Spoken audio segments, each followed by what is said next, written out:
No princípio criou Deus os céus e a terra.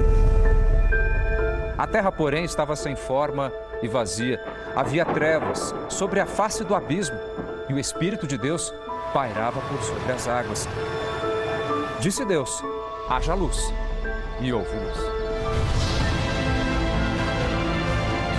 Nas primeiras palavras da Bíblia Sagrada, toda a força e o propósito da criação.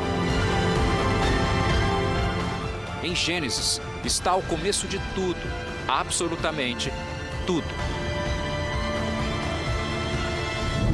O próprio Gênesis é um nome muito curioso, vem de uma tradução grega do Antigo Testamento, Gênesis, que significa origem. É sobre essa origem, sobre a nossa origem, a novela Gênesis, a nova superprodução da Record TV.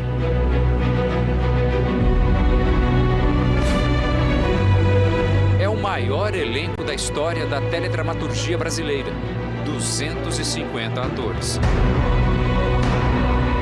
Minha primeira novela bíblica, fazendo um personagem icônico, nessa novela Gênesis, e fazendo Noé. São histórias verdadeiras que estão na Bíblia. Toda a nossa vida, a praticidade de a gente ter uma vida melhor com a gente e para com os outros, abaixo dos olhos de Deus, chama-se Manual do Fabricante, é a Bíblia, está tudo ali.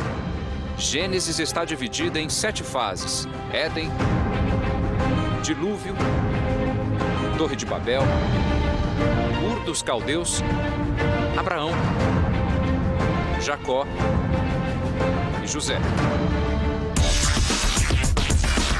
Uma superprodução realizada por uma grande equipe, centenas de profissionais por trás das câmeras. Quando se fala da origem de todas as coisas, tendo como base os textos da Bíblia Sagrada, assim como mostra a novela Gênesis, tem-se como verdade a visão criacionista do mundo. Quem partilha deste princípio sabe que foi Deus o grande Criador. É o que defende a Sociedade Criacionista Brasileira.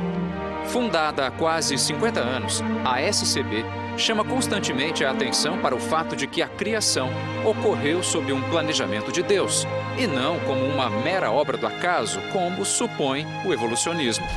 Este é um vislumbre em qual entramos na planta da criação. Uma das evidências mais importantes da evolução é o registro fóssil. Se eu olho na base do registro fóssil, por exemplo, no caso dos invertebrados marinhos, eles surgiram praticamente todos com suas características próprias, com planos corporais distintos, e você não enxerga algum tipo de graduação de um para o outro, como se um tivesse vindo do outro, né? Isso teria formas intermediárias entre um outro. Eles aparecem ali, cada um com sua característica. Nós podemos observar isso também no caso das aves, nós podemos observar isso também no caso das plantas, as plantas superiores, né, as plantas com flores.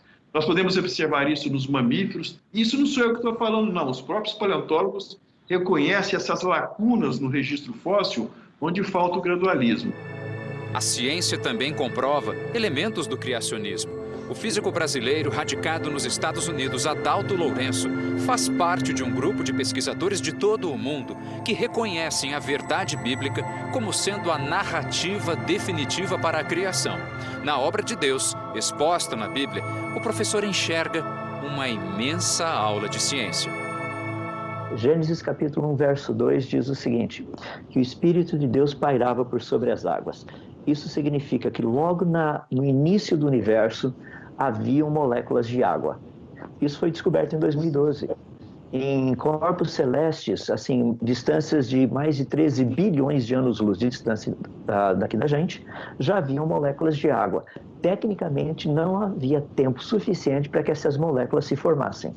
Então, a ciência não sabe explicar como essas moléculas de água já estavam presentes no início do universo. Elas só sabem dizer que elas estavam lá. Agora, isso é exatamente o que a Bíblia nos afirma. Mesmo assim, a teoria da evolução, que atribui a criação a fatos aleatórios decorrentes de uma grande explosão e sem a presença de Deus, persiste.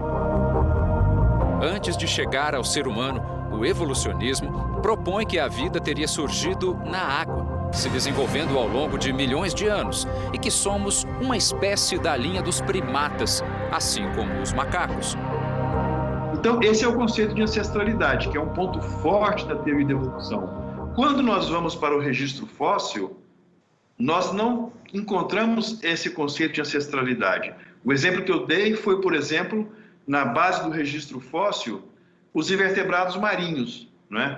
Eles já surgem já com características definidas, planos corporais definidos, e quando eu olho abaixo deles, eu não encontro os ancestrais. Eu encontro bactérias, eu encontro seres muito simples, mas eu não encontro os ancestrais desses invertebrados que estão na base do registro fóssil. Então nós vemos uma incompatibilidade da teoria com o que nós observamos na natureza. O professor Adalto conta que já foi um evolucionista, até o momento em que constatou por meio da ciência, nada fazia sentido. Qual foi justamente o nó que o senhor conseguiu desatar, que fez com que o senhor tivesse essa convicção? Olha, foram vários. Primeiro porque quando nós estudamos essa parte, perceba que eu, por exemplo, desde o ensino médio, eu fui ensinado apenas a evolução. Então, a evolução, para mim, era algo assim muito natural. A ciência conhece isso, é algo que já está bem estabelecido.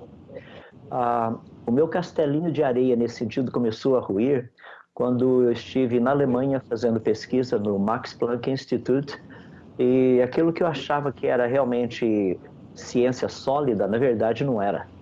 Eram mais suposições, eram mais ideias.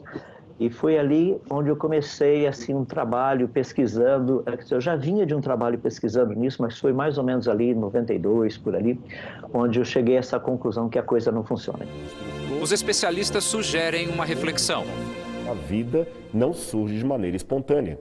Em outras palavras, o dia que provarem que um avião com toda a sua complexidade pode ter surgido pelo acaso, eu começaria a trabalhar com a hipótese de que as aves também podem ter surgido sem um criador. Se você pegar, por exemplo, um prendedor de roupas, alguém acharia que esse prendedor de roupas teria surgido espontaneamente?